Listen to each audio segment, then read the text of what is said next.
IPS அதிகாரி அர்ச்சனா ராமசுந்தரத்தை தமிழக அரசு பணியிடை நீக்கம் செய்தது தொடர்பாக மத்திய உள்துறை அமைச்சகம் விரைவில் முடிவெடுக்குமாறு உச்சநீதிமன்றம் உத்தரவிட்டிருக்கிறது.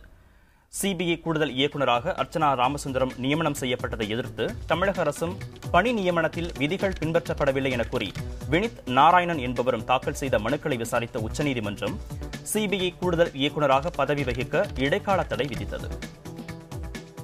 இந்த நிலையில் பணியிடை நீக்கம் செய்து தமிழக அரசு பிறப்பித்த உத்தரவை ரத்து செய்ய வேண்டும் என்றும் வழக்கு நிலுவையில் இருப்பதால் பதவி உயர்வோ வேறு பதவிக்கோ மாற முடியவில்லை என்றும் தெரிவித்து அர்ச்சனா ராமசுந்தரம் மனு தாக்கல் செய்திருந்தார். இந்த வழக்கு உச்சநீதிமன்ற தலைமை நீதிபதி எல் தத்து தலைமையிலான அமர்வு முன்பு விசாரணைக்கு வந்தது. அப்போது மத்திய அரசு பணிக்கு நியமனம் செய்யப்பட்டிருக்கும் போது மாநில அரசால் பணியிடை நீக்கம் செய்ய முடியாது என அர்ச்சனா ராமசுந்தரம் தரப்பில் வாதிடப்பட்டது. மாநில அரசால் பணியிடை நீக்கம் செய்யப்பட்டவருக்கு மத்திய அரசால் எப்படி பதவி உயர்வு வழங்க முடியும் என தமிழக அரசு தரப்பிலும் வாதங்கள் முன்வைக்கப்பட்டன.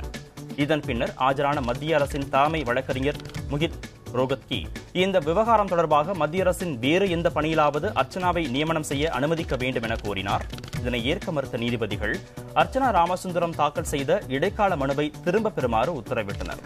மேலும் அவரது சஸ்பெண்ட் உத்தரவை ரத்து செய்ய கோரிய மனு மீது முடிவெடுக்கும்படி உள்துறை அமைச்சகத்திற்கு உத்தரவிட்டனர். இந்த வழக்கின் விசாரணை 2015 ஆண்டு மார்ச் 2ஆம் வாரத்திற்கு ஒத்திவைக்கப்பட்டது.